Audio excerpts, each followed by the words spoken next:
দই নিয়ে বিতর্কের তো কোনো শেষ নাই। তো আমি বরাবরই আমার ঘরে আমার বাড়িওয়ালি দই তৈরি করে থাকে কেবলই নিজেদের জন্য, নট ফর সেল। খুব দারুণভাবে সেই দইটা তৈরি হয়। আমি আপনাকে একটু দেখাচ্ছি, এবং দইয়ের পাতিল যেহেতু আমি কিনে আনি, এবার আপনি একটু ক্লিয়ার ধারণা পাবেন, বিতর্কের অবসানও আপনার মনের মাঝ থেকে দূর হবে। আমি যেই এখানে দইয়ের পাতিল, আপনি এটার খালি ওজন হচ্ছে 796 গ্রাম। আপনি দেখছেন নিশ্চয়ই ভিডিও ফুটেজ। এখন 2 কেজি দুধের দই তৈরি করা হচ্ছে। তো দইয়ের প্রসেসিংটা কিভাবে, দইয়ের প্রক্রিয়াকরণ, আমি সাধারণত এটা দই তৈরি করার ভিডিও না, এটা হচ্ছে দইয়ের পাতিলের বিতর্কের অবসানের জন্য, এবং আপনি ঘরে তৈরি করলে কতটুকু লাভবান হবেন। তো আর নাহলে দই তৈরির প্রসেসিংটা আপনি ভিডিও দেখে নিতে পারেন। তো এখন 2 কেজি দইয়ের প্রসেসিং এর জন্য দুধ রেডি করে সেটা ওই যে খালি যে দইয়ের পাতিল, যেটা 796 গ্রাম, এটাতে ঢেলে দেওয়া হলো। পরবর্তীতে দই হওয়ার পরবর্তীতে আসতেছে কত, 2220 গ্রাম।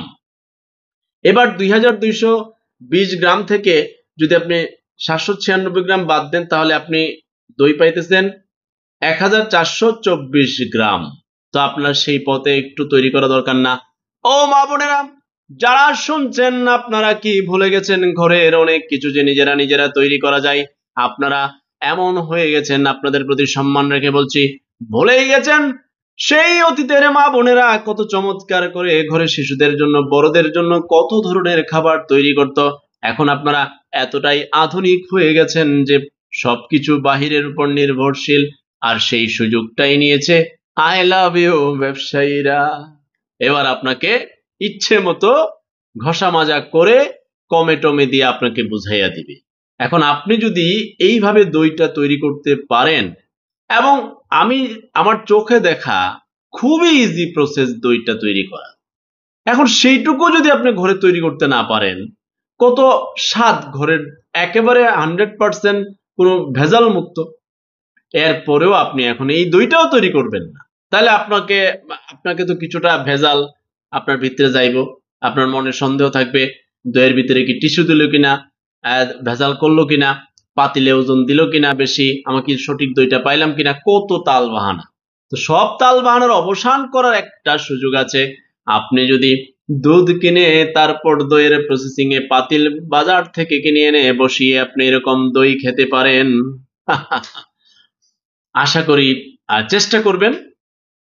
একেবারেই ভুলে গেছেন সবাই শিশুদের হাতে যে এত রঙিন খাবার, আর শিশুদেরই অবৈধ অনেক রঙিন কোম্পানির মালিকরা হজ করে চলে আসে, কিন্তু আপনার বলতেছে ফুড গ্রেড কালার দিচ্ছে। আমি ওই দিন ভুক্ত অধিকারের একজন স্যারের সাথে কথা বললাম, তিনি বললেন বাংলাদেশে ফুড গ্রেড কালার নাই। ওই 400 টাকার যে ডিব্বা দেখেন তো সব নকল, বিএসটি এর লোগো আছে। আমি জিজ্ঞেস করলাম কয়তো নকল। ওনারা ধরার চেষ্টা করে, ওনারা ওই যে 17 কোটি মানুষের জন্য 100+ লোক কত করবেন, তারপর চেষ্টা করছেন, ওনাদের লড়াই চলছে। অথচ আমাদের কত বেকার ছেলে মেয়ে করতেছে, এখানে নিয়োগ দেওয়া দরকার লাখে লাখে, অথচ এখানে আছে 100। যাই হোক, তো আপনাদের বাচ্চাদের খাবার একটু ঘরে তৈরি করে দেওয়া একবারে ভুলে গেছেন। হ্যাঁ, টাকা নিয়ে যাও, বাজার থেকে কিনে আনো। আবার অনেকে একটু বলে, আমার বাচ্চা প্রতিদিন 200 টাকা খরচ করে। আপনার বাচ্চা প্রতিদিন 200 খরচ করে, আর 200 যে আপনার জীবাণু ঢোকাইতেছে, পরে আপনার 2 কোটি খাইবো, 2 লাখ খাইবো। মনে রাখেন, পাল্টা হবে, প্রকৃতি প্রতিশোধ নিবে।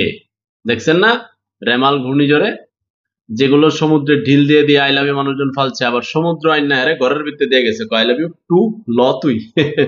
সাবধান। আর ঘরে তৈরি করার চেষ্টা করবেন দই, ভালো থাকবেন, ভালো লাগবে, এবং উপকৃত হবেন, লাভবান হবেন। আল্লাহ হাফেজ।